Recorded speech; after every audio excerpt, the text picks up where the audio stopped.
తూర్పు గోదావరి జిల్లా రాజాన్ నగరం సమీపంలో పెద్ద పులి సంచారంపై ఆందోళన అక్కర్లేదని, పులిని బంధించేందుకు అటవీ శాఖ అధికారులు క్షేత్రస్థాయిలో ట్రాప్, డ్రోన్ కెమెరాలు, బోనులు ఏర్పాటు చేసినట్లు మంత్రి కందుల దుర్గేష్ వెల్లడించారు.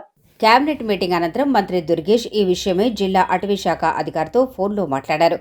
పులి సంచారానికి సంబంధించిన తాజా సమాచారాన్ని అడిగి తెలుసుకుని పరిస్థితిని పర్యవేక్షించారు.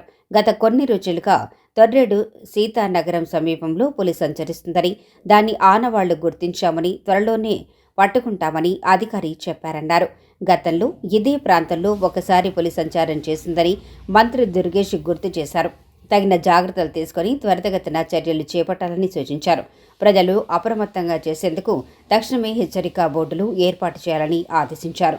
త్వరితగతిన పులిని పట్టుకునేందుకు ప్రభుత్వం అన్ని చర్యలు తీసుకుంటున్నట్లు మంత్రి దుర్గేష్ ప్రజలకు భరోసానిచ్చారు.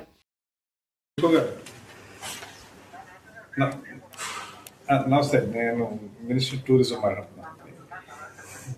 ఏం లేదు, ఇది ఏంటి మన పులి సంచారం, దాని మీద ఏంటి మనం ఏమైనా జాగ్రత్తలు తీసుకుంటున్నాం?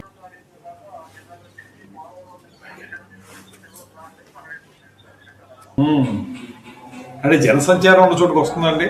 జనసంచారం ఉన్న చోటుకు వచ్చేస్తుందా? లాస్ట్ టైం కూడా ఇదే రూట్ తిరిగిందండి. లాస్ట్ టైం కూడా కదా ఇదే, అంటే 24లో అప్పుడు కూడా ఇదే రూట్, ఎందుకంటే కాదండి. మనం ఏంటంటే ప్రికాషన్స్ అంటే బోన్లు అవి పెట్టడం అలాంటివి తీసుకున్నామండి.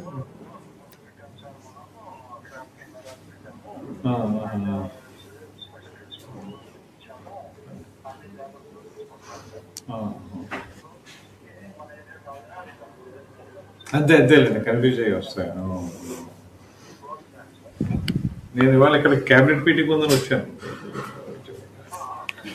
ప్లీజ్ టేక్ ఎవ్రీ కేర్ అండి, ప్లీజ్ టేక్ ఎవ్రీ కేర్.